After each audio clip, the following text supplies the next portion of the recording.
नमस्कार दोस्तों। आज मैं आपके लिए इस चैनल दुबे आईएएस अकेडमी के चैनल के माध्यम से जेएसएससी सीजीएल पेपर 2 के एक लैंग्वेज पेपर है हिंदी।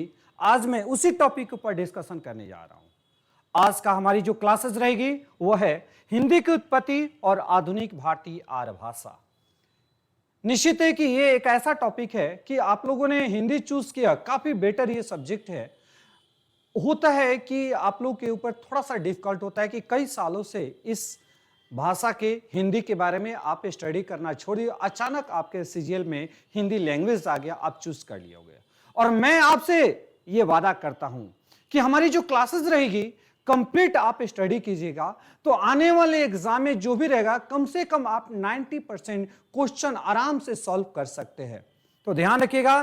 तो मैं टॉपिक वाइज क्लासेस लूंगा और टॉपिक वाइज आपका है उसी तरह से जैसे एग्जाम में क्वेश्चन आएगा उसी तरह से प्रैक्टिस भी कराते चला जाऊंगा। तो चलिए हम सभी अपने टॉपिक पर स्टार्ट करते हैं। तो हिंदी पेपर 2 यानी इस टॉपिक में कौन कौन सा पॉइंट आपको स्टडी करना है, सिलेबस क्या है आपका। निश्चित है कि काव्य कहानियों के बारे में अधिकतर आप जानते हो, लेकिन ये जो मैंने आपके सामने ये प्रेजेंट किया जो सब सिलेबस वो आपके लिए बहुत बड़ा डिफिकल्ट होता है और मैं इस टॉपिक को एक एक करके आपको है क्लासेस में कंप्लीट कराते चला जाऊंगा। और जो भी इस चैनल को सब्सक्राइब नहीं किए जरूर आप कर लीजिएगा ताकि आपको हर प्रकार की जानकारी मिलते चला जाए। चलिए पहला हम सिलेबस के बारे में बता दें। एक होता है भाषा, यानी भाषा के बारे में स्टडी करते हैं। तो हिंदी की उत्पत्ति जो आज पहला क्लास है हिंदी की उत्पत्ति।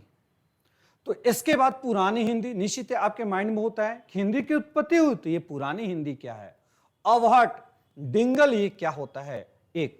फिर भाषा के विभिन्न रूप के बारे में हम सभी स्टडी करेंगे। रचनात्मक भाषा, राष्ट्रभाषा, राजभाषा, संपर्क भाषा और संचार भाषा।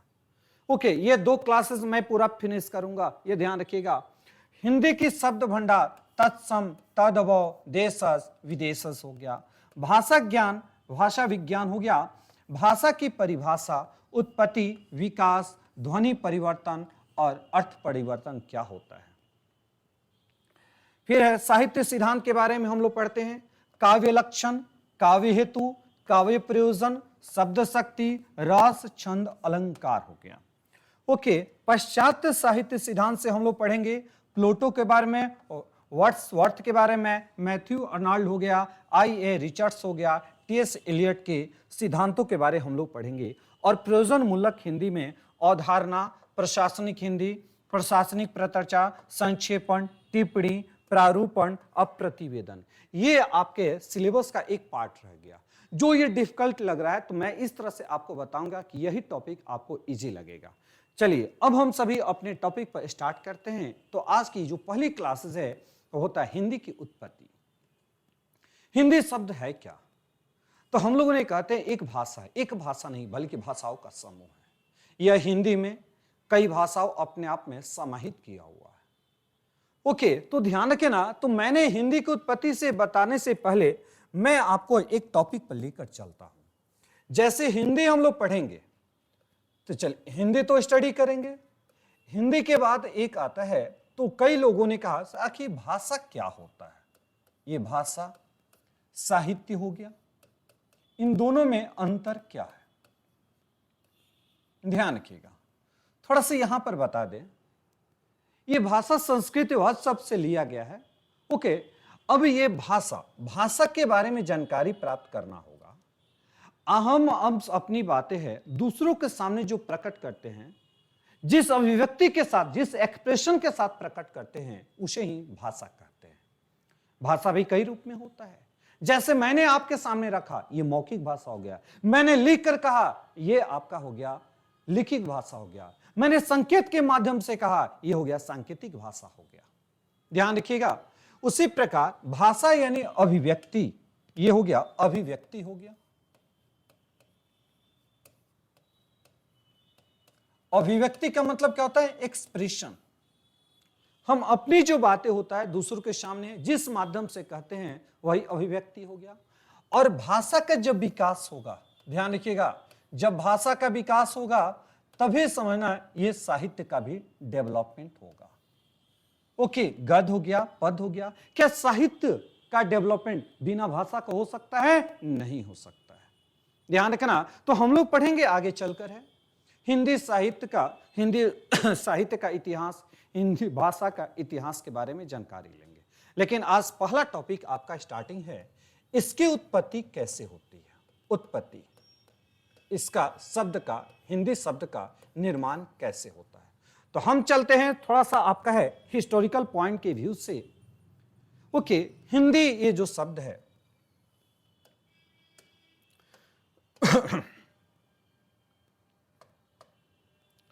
ध्यान रखना है, ये हिंदी शब्द आया कैसे। तो जैसे कहा जा सकता है, यहां पर आप फिगर में देख रहे हो, ये आपका अपना कंट्री इंडिया हो गया, ये इंडिया हो गया, और ये नॉर्थ हो गया, ये वेस्ट हो गया। यानी उत्तर पश्चिमी के रास्ते से विदेशी आक्रांताओं के द्वारा है भारत में प्रवेश किया गया, क्योंकि चारों डायरेक्शन से, इधर तो हिमालय है, इधर से वाटर बाउंड्रीज है, तो कोई एंट्री नहीं कर सकता है, तो इसीलिए एक ही रास्ता था इधर। तो भारत में कई जो हमारे विदेशी आक्रांताओं का जब प्रवेश होता है, तो उनकी जो भाषा थी वो काफी क्या होती है, अलग होती है। ओके, उसी प्रकार एक विदेशी है जिसको हम सभी ईरानी के नाम से जानते हैं।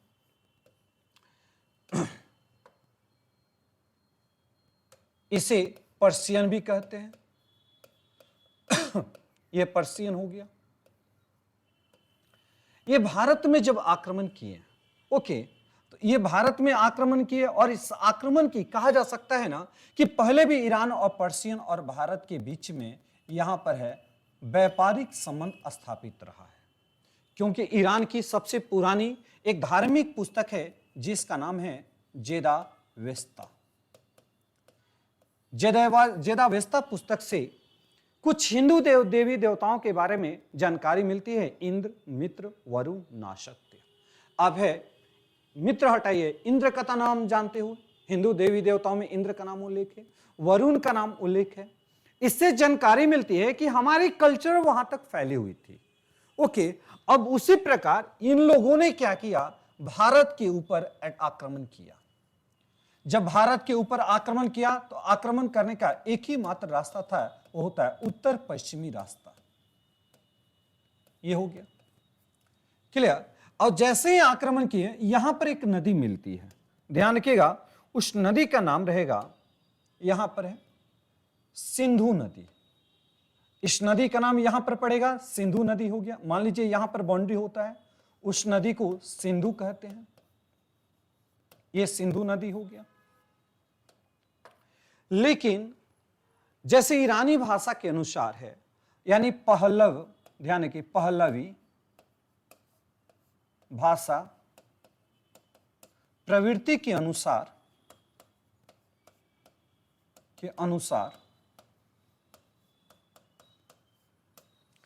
ओके, पहलवी भाषा प्रवृत्ति के अनुसार है, वे लोग सह को हक कहते थे। ध्यान रखिएगा, ध को वे लोग है द के नाम से जानते थे। देखिए टर्म चेंज हो रहा है। जैसे आप लोग है, एक बच्चा आपके सामने खड़ा है और तेतर में र को ल कहता है, समझ गए, म को म कहता है। उसी प्रकार पहलवी भाषा प्रवृत्ति के अनुसार स को ह कहा, ध को द कहा गया। ओके, वे उच्चारण करते हैं, ये उनका उच्चारण हो गया। क्लियर। अब देखिए, इसी कारण यहां पर होता है, इसी कारण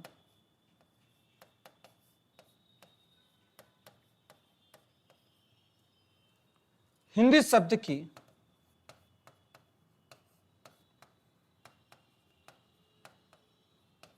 ध्यान रखिएगा, इसी कारण हिंदी शब्द की हिंद देश के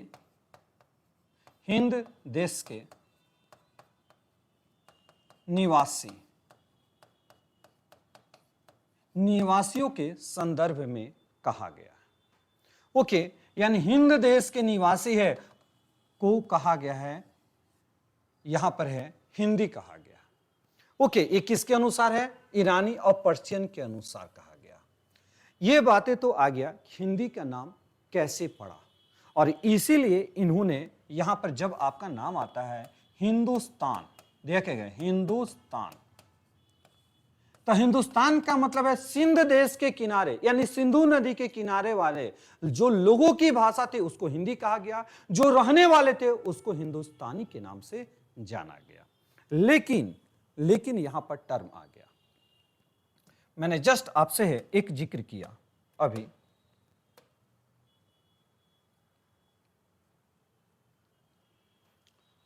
यानी जो मैंने यहां पर बताया उपयुक्त तथ्यों के अनुसार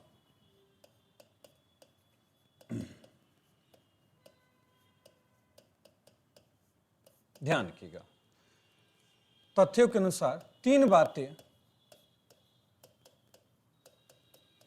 सामने आती है।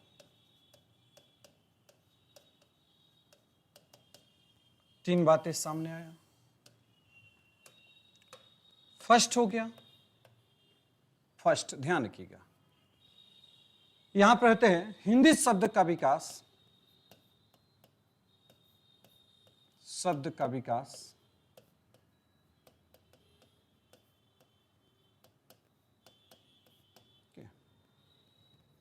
कई चरणों में हुआ, कई चरणों में हुआ। क्लियर? जैसे अब देखिए यहां पर सिंधु हो गया, ये सिंधु नदी, सिंधु से यहां पर क्या बना, ये हिंदू बना,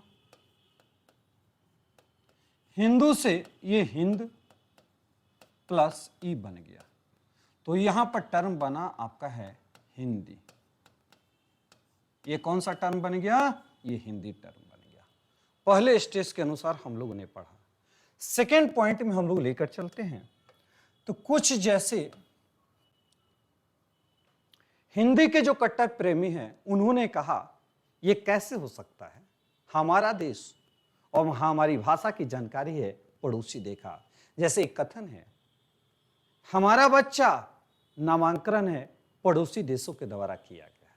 इसीलिए हिंदी कट्टर विरोधी जो हिंदी कट्टर समर्थक जो थे उन्होंने ईरान के जो समर्थक था कि ईरान के द्वारा इसका नाम घोर विरोध किया गया। उन्होंने कैसे इस वर्ड का डिफाइन किया, ध्यान है। सेकंड स्टेज में जो हिंदी ये टर्म है उसको 2 पार्ट्स में डिवाइड उन्होंने किया, ध्यान रखिएगा।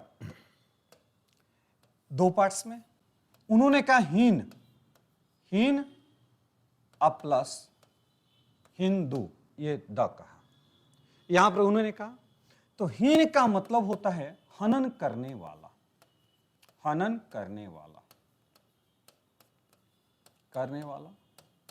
और दू का मतलब होता है दुष्ट, यानी जो यहां पर है दुष्ट का हनन करने वाला, करने वाला। उन्होंने ये शब्द बताया करने वाला, जो कहीं से भी ये तार्किक नहीं बैठता है, फिर भी जो इतिहास में कहा गया उसको महत्व तो देना ही देना है। ओके, ध्यान, दुष्टों का विनाश करने वाला, तो कौन हो गया, हिंदू। यानी यहां पर उन्होंने कहा दुष्टों का विनाश करने वाला कौन हो गया, तो हिंदू हो गया। इस प्रकार हिंदू समर्थक ने काफी इसके ऊपर फोकस किया। थर्ड जो पॉइंट होता है हम लोग देख रहे हैं हिंदी शब्द का, ध्यान रखिएगा,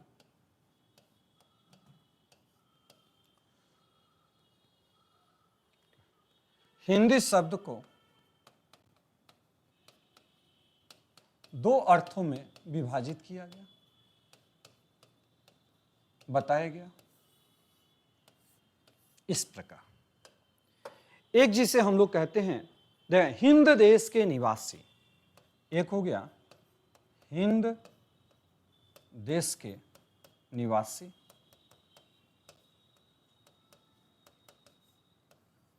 और दूसरा हो गया जिसको हिंद देश की भाषा, हिंद देश की भाषा।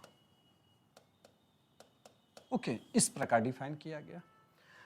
जब हम लोग यहां पर आते हैं तो यहीं पर हिंद देश की भाषा, तो यहीं पर हो गया हिंदी, क्या हो गया, हिंदी हो गया। और यहीं पर इकबाल ने, ध्यान रखिएगा, आप नाम सुने होंगे, इकबाल के द्वारा एक वर्ड डिफाइन किया गया है, इकबाल के द्वारा। हिंदी है हम, हिंदी है हम, वतन है हिंदुस्तान हमारा। यानी ये कहा गया है हिंदी है हम, यानी इस क्षेत्र में रहने वाली सभी हिंदी है, हिंदी है हम, वतन है हिंदुस्तान हमारा। इस प्रकार आप लोगों ने जाना हिंदी की उत्पत्ति कैसे हुई, कैसे हिंदी को है कई स्टेज में जो मैंने तथ्य बताया है किस प्रकार इसका व्याख्या किया गया। चलिए अब हम सभी अपने टॉपिक पर एराइज करते हैं। तो एक टॉपिक आपका मिलता है, यहां से नेक्स्ट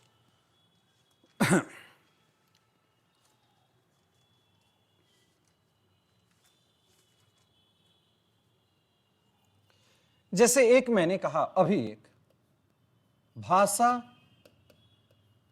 ध्यान रखिएगा, हिंदी भाषा का इतिहास, हिंदी भाषा का इतिहास,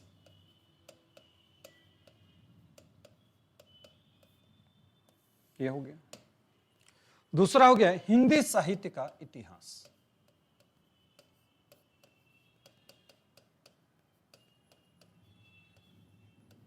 का इतिहास। ओके, यहां पर हम लोग डिफाइन करते हैं।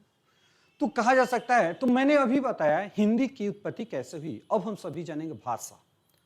ये भाषा इतिहास, इतिहास का मतलब क्या होता है, बीती हुई कहानियों के बारे में जानकारी प्राप्त करना इतिहास होता है। लेकिन जो भी हमारी भाषा, यानी कहीं ना कहीं इसका सोर्सेस होगा, जाने का हमारा सोर्स स्रोत होगा। उसी प्रकार इतिहास को हम लोगों ने यहां पर डिफाइन करते हैं। देखिएगा, इतिहास को साक्ष्य के रूप में, ये जो साक्ष्य जो स्रोत होता है उसको दो भागों में विभाजित किया गया। एक होता है जिसको हम सभी कहते हैं पुरातात्विक स्रोत, पुरातात्विक साक्ष्य हो गया। अब ये पुरातात्विक का मतलब है पुराना तत्व के आधार पर इसकी व्याख्या करना। ओके, लेकिन ये अनुमान है, हो सके यहां पर है गलत भी हो सकता है। और दूसरा सबसे महत्वपूर्ण जिस पर हम लोगों ने भरोसा किया वो होता है साहित्य होता है, साहित्य साक्ष्य हो गया। यानी प्रामाणिकता हम कहते हैं, इसके ऊपर लोगों ने भरोसा दिया, प्रामाणिकता, लोगों ने इसके ऊपर भरोसा दिखाया कि नहीं ये स्टेटमेंट है, यानी पुस्तकों के माध्यम से जो बातें कही गई है वो सही होता है। ओके, जब यहां पर आते हैं तो हम लोगों ने एक सेक्शन देखा हिंदी भाषा का इतिहास में। ओके, भाषा की आखिर उत्पत्ति कैसे होती है। देखिए, भाषा होगा, जब भाषा का विकास होगा तभी न साहित्य का विकास होगा। ओके, यानी अब होता है साहित्य का विकास कहां से होता है, तो भाषा। तो ये भाषा कहां से आया। ओके, जब हम लोग कहते हैं हिंदी साहित्य का विकास का हुआ था आपका है वैदिक काल से, ये वैदिक काल से माना गया। तो वैदिक काल का ये डेट होता है 1500 ईसा पूर्व से लेकर आपका है 500 ईसा पूर्व तक, ये हो गया। यानी वैदिक काल के भाषा को ही हम सभी ने एक नाम दिया, इसे कहते हैं आर्य की भाषा, आर्य की भाषा। यानी आर्यों की भाषा क्या है, वो है बताया गया हिंदी। क्या बताया गया, इसको हिंदी बताया गया। यानी एक तरह से संस्कृत मानकर चलना, ये संस्कृत हो गया। यानी वैदिक काल तो हमारे सभी पुस्तकें लिखा गया संस्कृत में लिखी गई है। तो निश्चित है, तो अब माइंड में आता है कि क्या आर्य के पहले भारत में कोई भी जाति नहीं थी जिसका अपनी हमारा लैंग्वेज है। वैदिक काल के पहले है इंडस वैली, सिंधु घाटी की सभ्यता आती है, क्या उसका अपना कोई लिपि नहीं था, लेकिन वो एक ऐसी लिपि थी ना जो लिख कर नहीं बल्कि चित्र के माध्यम से अपनी बातें लोगों के सामने प्रकट करते थे। उसको चित्रात्मक लिपि, पिक्टोग्राफी के नाम से हम सभी जानते हैं। अब आर्य के द्वारा यानी पहली बार भाषा का सही भाषा की जानकारी है ये दिया गया था तो किसके द्वारा? आर्य के द्वारा। इसीलिए इसे हम सभी आर्य की भाषा कहते हैं। लेकिन वर्ड जब मैंने यहां पर रखा, यह बहुत इंपॉर्टेंट टॉपिक रहेगा, ध्यान रखिएगा। यहां पर है वैदिक यानी आर्य के पहले भी जनजाति थे, जैसे होता है नेग्रिटो, ध्यान रखिएगा, ये नेग्रिटो हो गया, ऑस्ट्रिक हो गया,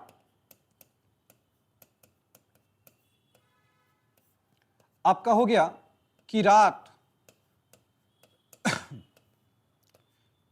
फिर हो गया द्रविड़, फिर हो गया आपका है आर्य हो गया। इस प्रकार हम लोग पढ़ते हैं।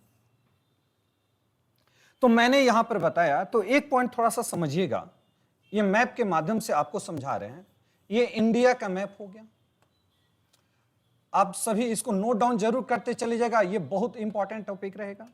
तो मैंने यहां पर जिक्र किया नेग्रिटो, ये जो नेग्रिटो जो भाषा है, और इसकी जानकारी बहुत दिन यानी पहली बार आपको है यहां पर मिला कि ये भारत के इधर में आपका है अंडमान निकोबार एक द्वीप है, और यहां पर 2010 में कुछ लोगों की जानकारी मिलो, और वही लोग थे जिसका नाम हो गया नेग्रिटो। और नेग्रिटो जो थे ना, इनकी कल्चर, इनका हमारे संस्कृति अलग है, इनकी भाषा अलग है, जो आज तक हमें जानकारी अभी नहीं मिल पाया। ये नग्न रहना पसंद करते हैं, यह इसकी जानकारी मात्र अभी 1500 से लेकर है 2000 लोगों की इनकी जनसंख्या वहां पर है। इसलिए भारतीय सरकार ने कहा इनके हमारी संस्कृति में कोई भी बाहरी हस्तक्षेप नहीं होना चाहिए। तो ये निग्रेटो हो गया।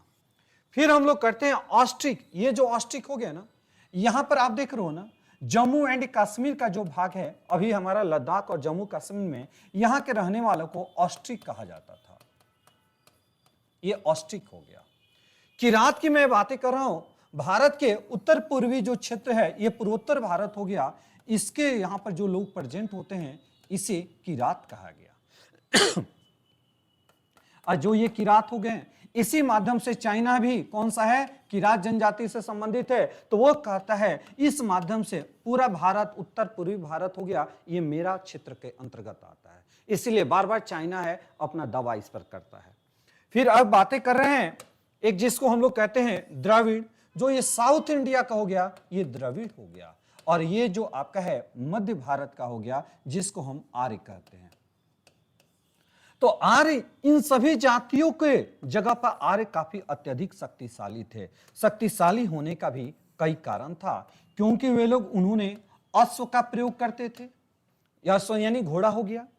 इसके बाद अस्त्र का उन्होंने प्रयोग करना प्रारंभ किया, ध्यान रखिएगा। इसके बाद उन्होंने कवच का प्रारंभ किया, कृषि का हमारा विकास उन्होंने कंप्लीट तरीके से किया। ओके, ये आपका है सभी के कारण आर्य काफी अत्यधिक शक्तिशाली थे और धीरे धीरे भारत में अपना वर्चस्व स्थापित करते हैं। ओके, ये बुद्धिजीवी थे, एक और जोड़ देते हैं बुद्धिजीवी, इसीलिए तो उन्होंने हमारा वेद की रचना किया। क्लियर? इस प्रकार आप लोगों ने जाना हिंदी भाषा साहित्य का विकास किस प्रकार होता है। तो नेक्स्ट टॉपिक हम सभी स्टार्ट करते हैं। ध्यान रखना, अब आपका एक टॉपिक रहेगा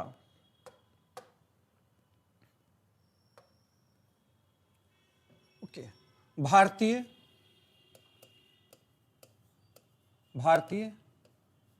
आर्य भाषा का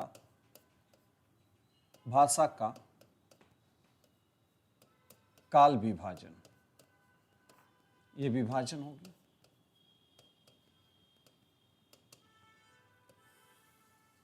क्लियर? काल विभाजन के आधार पर जब आप लोग पढ़ोगे तो यहां पर समझना है कैसे इसको हम लोग विभाजित करने का मतलब क्या होता है। यानी जब से इसका उत्पत्ति हुआ और अभी तक की मैं बातें कर रहा हूं, इसको कई स्टेज में डिवाइड किया गया है। तो पहला जो स्टेज होता है ना, उसको हम लोग कहते हैं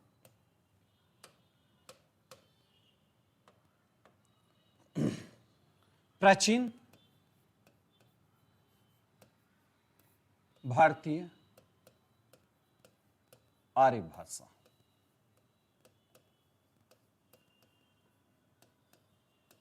ये हो गया। प्राचीन का मतलब है पुराना। तो आप खुद सोचिएगा प्राचीन आर्य भाषा का उत्पत्ति कब से माना जाएगा?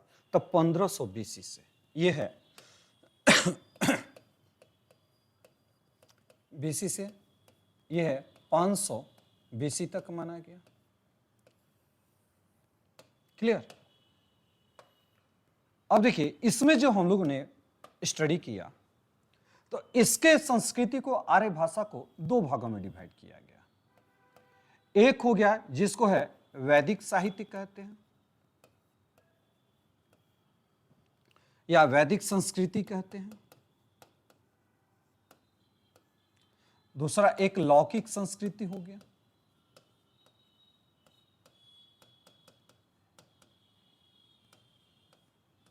ओके, यहां पर आते देखिए ये जो 1500 से लेकर बीसी से लेकर है 800, ये बीसी हो गया। क्लियर? ईसा पूर्व। ये हो गया 800 बीसी से लेकर है आपका 500 बीसी। ये हम लोग इसको देखें।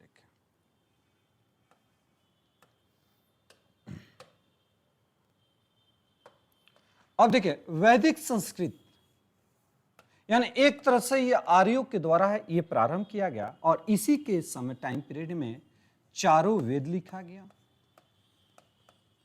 चारों वेद में जैसे मानव संस्कृति की सबसे पहली पुस्तक है मानी जाती है ऋग्वेद।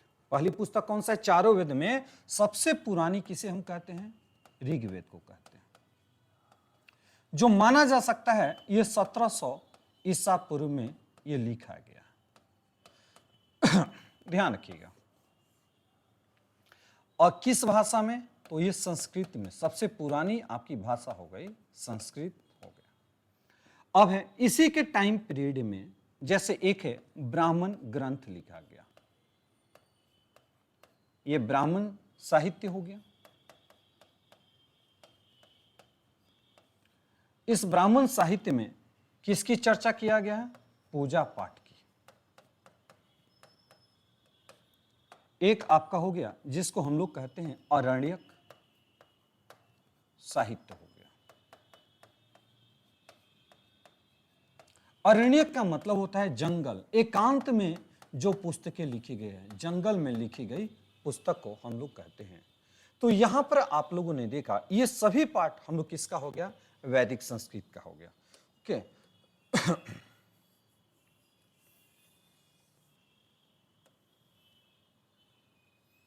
अब हम लोग स्टार्ट करते हैं लौकिक। लौकिक का मतलब क्या होता है? जब यहां पर आप स्टडी करोगे ना तो सबसे पहला ध्यान रखिएगा, इसमें आप लोग पढ़ते हो लौकिक साहित्य में, तो लौकिक का मतलब होता है सामाजिकता से जुड़ा हुआ।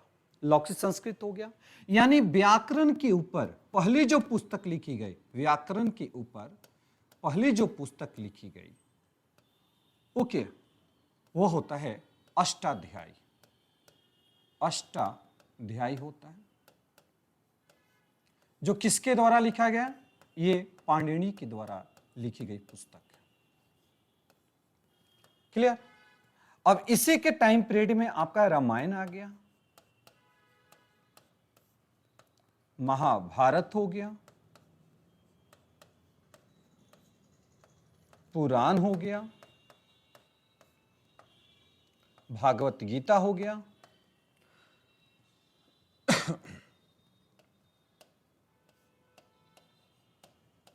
कालिदास की पुस्तकें हो गई। ये सभी है आपका लौकिक संस्कृत से जुड़ी हुई हो गया।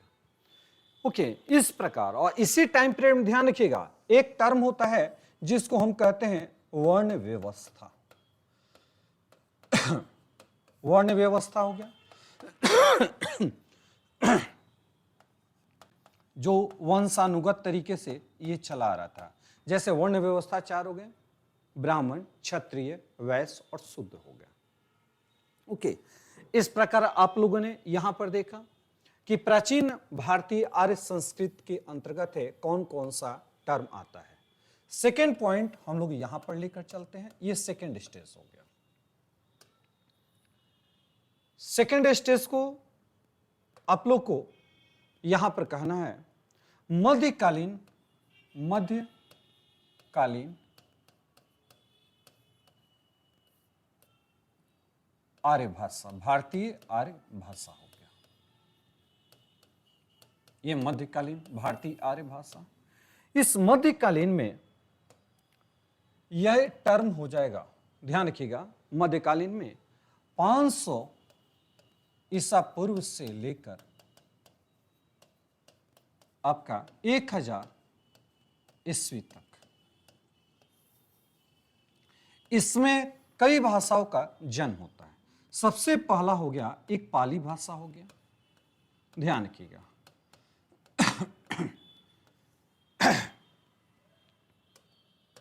ये पाली भाषा का टाइम पीरियड है 500 बीसी से लेकर है 1 ईस्वी तक हो गया।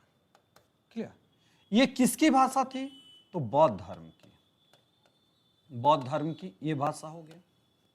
यानी हमारा है जैसे संस्कृत के लोग, यानी जो पढ़े लिखे थे, काफी अत्यधिक विद्वान थे, वही संस्कृत का प्रयोग करते थे। किंतु जनमानस हो गया, जो लोग हमारे अनपढ़ थे, वो अधिकतर किस भाषा का प्रयोग करते थे? तो पाली हो गया। यानी संस्कृत के बाद किसकी उत्पत्ति होती है? तो पाली भाषा की उत्पत्ति होती है। ओके, अब यही पाली भाषा जो एक और सरल रूप लिया, जिसको लोगों ने इसको बोला ये प्राकृत, ध्यान रखिएगा, इसे कहा गया ये प्राकृत भाषा हो गया। ओके, ये इसका विकास होता है 500 यानी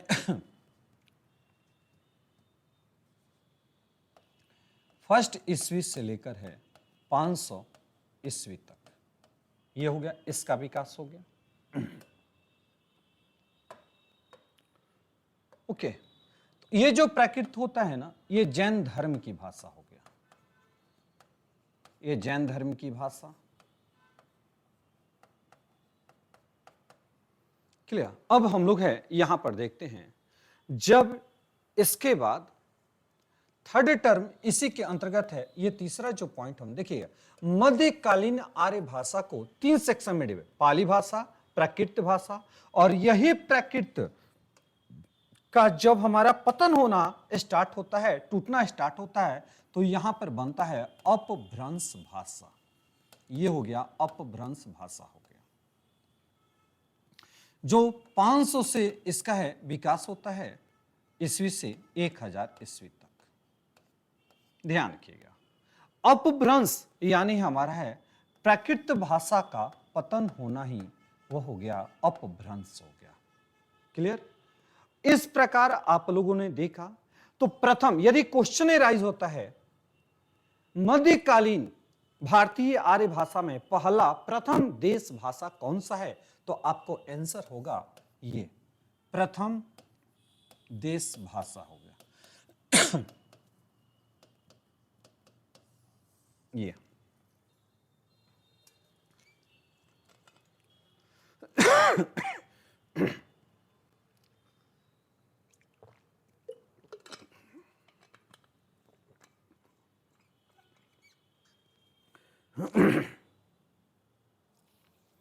अब है यहां पर हम लोग आते हैं थर्ड में। ओके, तीसरा जो पक्ष होता है इसे हम लोग कहेंगे, ध्यान रखिएगा, आधुनिक भारतीय आर्य भाषा।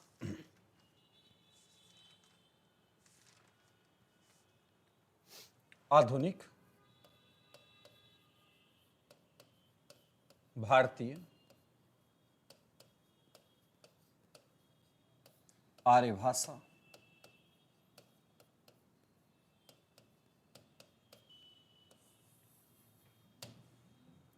ये होता है 1000 ईस्वी से ये प्रारंभ होता है से अब तक ये हो गया आधुनिक भारतीय आर्य भाषा हो गया। यानी एक तरह से ये समझ लेना आप सभी को, यहां पर है ये अपभ्रंश भाषा का, अपभ्रंश जो भाषा है से प्रारंभ माना जाता है, ये प्रारंभ हो गया। ओके, अपभ्रंश भाषा से प्रारंभ जो होगा आधुनिक भारतीय आर्य भाषा का दर्जा दिया गया है। इसको भी कई पार्ट्स में डिवाइड हम लोग करते हैं। ध्यान रखिए, इस तरह से मैंने आपको है देखिए कोई भी टॉपिक होता है ना, आप लोग लाइन वाइज लाइन स्टडी करते हो तो ये आपके लिए डिफिकल्ट होता है। जब तक किसी भी चैप्टर को आप ग्राफिकली तरीके से उसको डिवाइड नहीं करोगे, ग्राफिकली तरीके से आप स्टडी नहीं करोगे, तो कोई भी इजी से इजी ना टफ लगने लगता है। और मेरा पढ़ाने का यही स्टाइल है, हर टॉपिक को हम, कोई भी सब्जेक्ट होता है, मैं ग्राफिकली तरीके से इसको स्टार्ट करता हूं। ओके, तो यहां पर हम लोगों ने कई सेक्शन, एक प्राचीन हिंदी हो गया, ध्यान रखिएगा, ये प्राचीन हिंदी,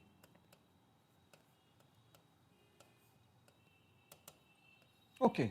प्राचीन हिंदी में जब स्टडी करते हो, ये है स्टार्ट होता है 1000 ईस्वी से प्रारंभ होकर ये 1400 ईस्वी तक यहां पर हो गया। यानी यहीं पर किसका होता है, अपभ्रंश, ध्यान रखिएगा, यहां पर हो गया अपभ्रंश भाषा।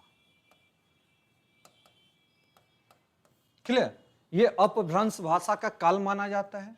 इसको भी हम लोग को आपके सिलेबस में है, तो इसको अलग सेक्शन हम लोग पढ़ेंगे, अपभ्रंश भाषा क्या होता है। ओके, इसको अलग से टॉपिक हम लोग लेकर आएंगे। इसके बाद हम लोग चलते हैं नेक्स्ट पॉइंट।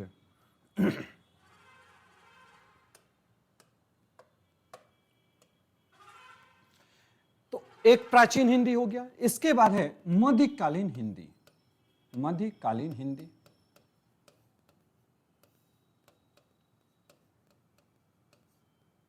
ये मध्यकालीन हिंदी का जो डेवलपमेंट होता है 1400 से लेकर है, यह है 1850 तक कहा गया, ईस्वी तक, ध्यान रखिएगा। थर्ड होता है, इसके अंतर्गत है, ओके, आधुनिक हिंदी, ये हम लोग कहते हैं आधुनिक हिंदी।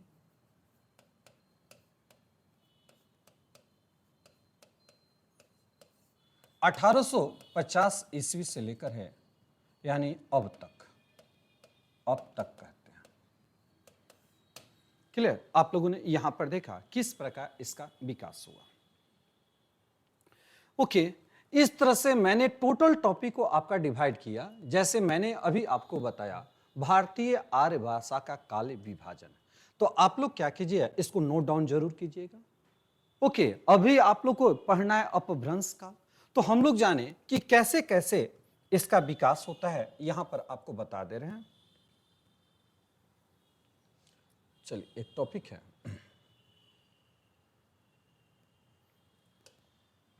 सबसे पहला आपका कौन सा बना, संस्कृत बना। ये संस्कृत है, ये आर्यों की भाषा हो गई। ओके, संस्कृत के बाद किसका विकास होता है, पाली भाषा का। अब पाली भाषा के बाद किसका हो गया, ये प्राकृत हो गया। और प्राकृत के बाद ये किसका हो गया, अपभ्रंश हो गया। हमें आशा है कि आप लोग हमारे द्वारा बताए गए पूर्णतः एक कंप्लीट जो बता रहे हैं आप समझ गए होंगे। जो भी यदि आपका है कोई क्वेश्चन एराइज होता है कमेंट बॉक्स में, नहीं तो आप मेरे नंबर पर कॉल कर सकते हैं। और यही अपभ्रंश के बाद एक भाषा बनेगा जिसको अवहट कहते हैं, ये अवहट हो गया। क्लियर, इस प्रकार आपका है सभी भाषाओं का विकास हुआ था। ध्यान रखिएगा, ये भाषा का विकास हो गया। ओके, अब हम लोग जैसे कहा जाता है हिंदी का विभाजन क्रम में थोड़ा सा पॉइंट है, समझिएगा। हिंदी का विभाजन क्रम, नेक्स्ट टॉपिक, अलग टॉपिक हम लोग चलते हैं। ये हो गया, यानी ये हिंदी किसकी भाषा हो गया, आर्य भाषा हो गया। तो अब होता है हिंदी एक भाषा नहीं है बल्कि भाषाओं का समूह होता है। ध्यान रखें ना, मौलिक रूप से हिंदी का अर्थ होता है भारतीय। क्या होता है, भारतीय होता है। सबसे पहले फर्स्ट ऑफ ऑल इसका प्रयोग करने वाले व्यक्ति का नाम क्या है, यहां पर चलते हैं। पहली बार इसका प्रयोग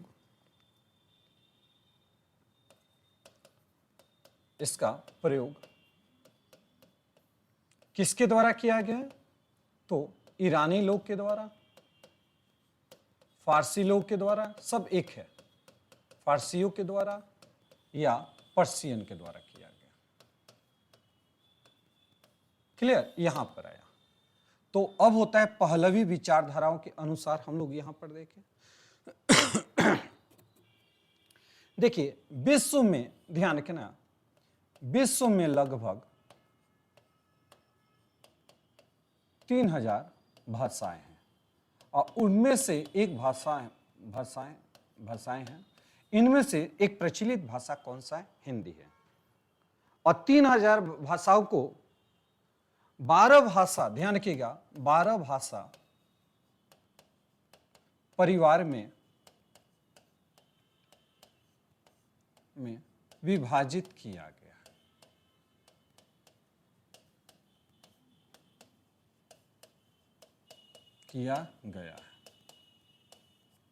क्लियर, यहां से तो आखिर कौन कौन, यहां से जब हम लोग आते हैं 3 भाषाओं में,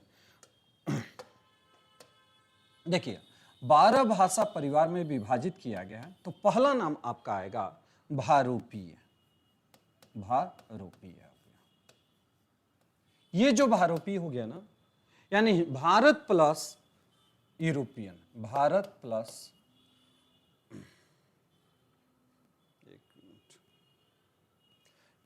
प्लस यूरोपीय, ये जो सेक्शन हुआ ना, इसको हम लोग क्या कहते हैं? भारूपीय भाषा कहते हैं। दूसरा टर्म आ गया जिसको हम कहते हैं द्रविड़, ध्यान रखिएगा। थर्ड आपका है भाषा परिवार में हो गया जिसको सेमेटिक कहते हैं। सेमेटिक, आप लोग इसको याद कर लीजिएगा क्योंकि क्वेश्चन एराइज हो सकता है। ओके, सेमेटिक है। फिर है चौथा पॉइंट टेमेटिक हो गया। फिफ्थ में हम लोग है आग्नेय हो गया। इसके बाद यूराल हो गया, ये है कितना हो गया? 6 हो गया। 7 नंबर हम लोग देखते हैं। 7 नंबर में आपका है, एक मिनट, चीनी, ये चीनी हो गया। 8 नंबर में भौरू। 9 हो गया आपका है रेड इंडियन।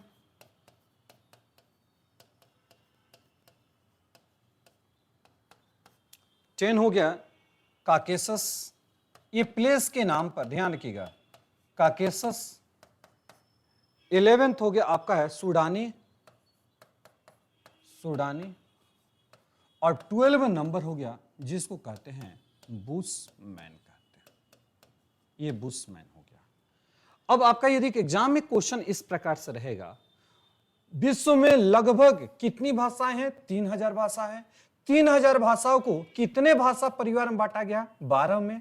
अब इनमें से कौन कौन सा 12 है तो मैंने जस्ट आपको यहां पर है इंडिकेट कर दिया। हमें आशा है कि अब इस टॉपिक को आप क्लियर हो गया होगा। ओके, आप जरूर इसको नोट डाउन कर लीजिएगा, स्क्रीनशॉट ले लीजिएगा, यहां से कोई भी दिक्कत नहीं होना चाहिए। और सबसे बड़ी बात क्या है ना कि आप है हिंदी साहित्य स्टडी करते हो तो आप दूसरे के नोट्स को लेकर पढ़ना स्टार्ट करते हो नहीं, आप मेरे द्वारा जो बताया जा रहा है सेम नोट्स बनाइए, दूसरे के नोट्स मत लीजिए। नोट्स बनाइएगा तो 50 से 60% आपके माइंड में ऐसा सेटअप होगा जो कभी भूल नहीं सकते हो। दूसरे के बनाए हुए नोट्स पर आपका कभी कॉन्फिडेंस नहीं जागृत होगा, और एग्जाम को निकालने के लिए आपका कॉन्फिडेंस सबसे मस्ट हो जाता है। अब होता है जैसे भारत, जैसे भाषा परिवार में हम चलते हैं तो यहां पर अपना भारत की बातें करते हैं। ध्यान रखिएगा, भारत में 4 भाषा परिवार का इंडिकेट किया गया है। 4 भाषा परिवार। एक सबसे पहला हो गया जिसको हम लोग कहते हैं भारूपीय हो गया। दूसरा हो गया सेकंड द्रविड़। थर्ड हो गया इसमें से ऑस्ट्रिक।